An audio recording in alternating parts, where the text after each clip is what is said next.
And I think as military members, I mean, it's kind of ingrained into the military members that you do your part outside of your mission as well. You know, you volunteer. I mean, it's part of your promotion. But I think people who are really successful at that do it because they love doing it, and they carry that on outside of the military as well.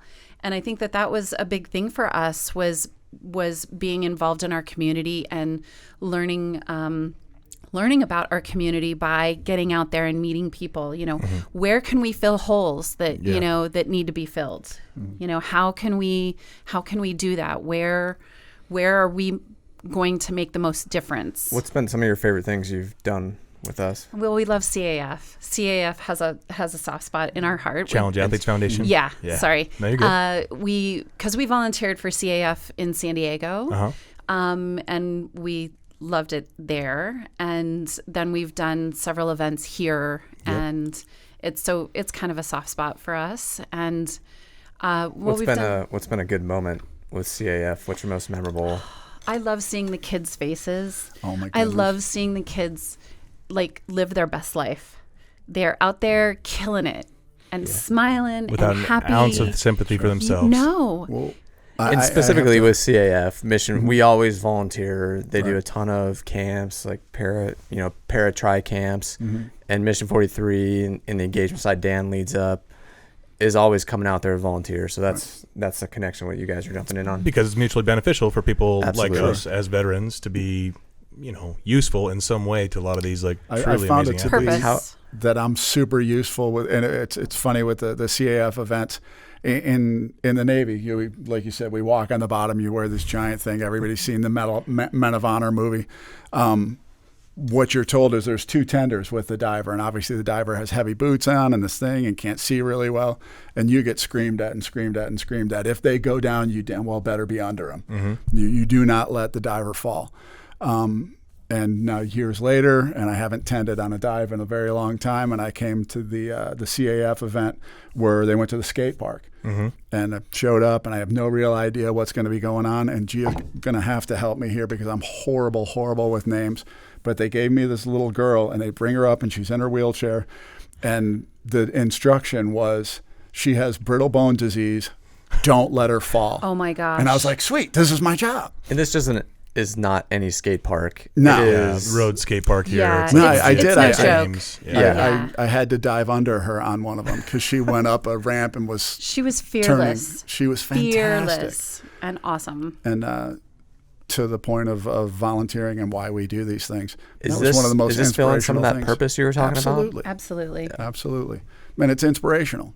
And you take lessons from these people. We all have trials and tribulations and things that we think are really hard and things that make us depressed. And how am I going to, pay the rent or whatever it is that you're doing? And then you see people showing you how to meet challenges and excel. It's very, very, it's selfish and beneficial for me.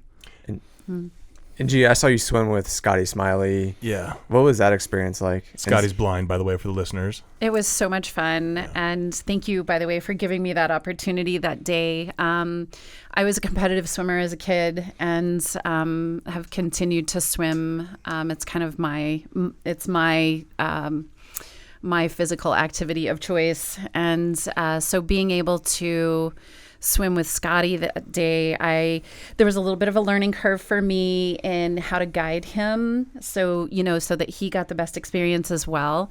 Right out of the gate, I led him straight into some brambles along the side of Quinn's Pond, and I'm like, I'm so sorry, Scotty. I promise I'll get better at this, and we did. We got much better, and no blood was drawn, so that's positive. But Scotty, to be able to. For him, trusting me, someone he's never met, he has no idea what my experience level is, trusting me to guide him, knowing that he, for an open water swim. An open water swim, it's dangerous, and him trusting, putting that trust in me was I felt very honored to be able to swim with him that day, and it was great. It was a great swim. It was super fun, and I hope I get the chance to do it again. So let Scotty know. It was inspirational watching from the outside. That was incredible to see. Well, because you swim with him all the time. You're like, yes, somebody else can swim with him. Somebody else can get out there too. It's weird. That's what Scotty told me. He was just so excited to swim with somebody other than Madden. It was pretty incredible.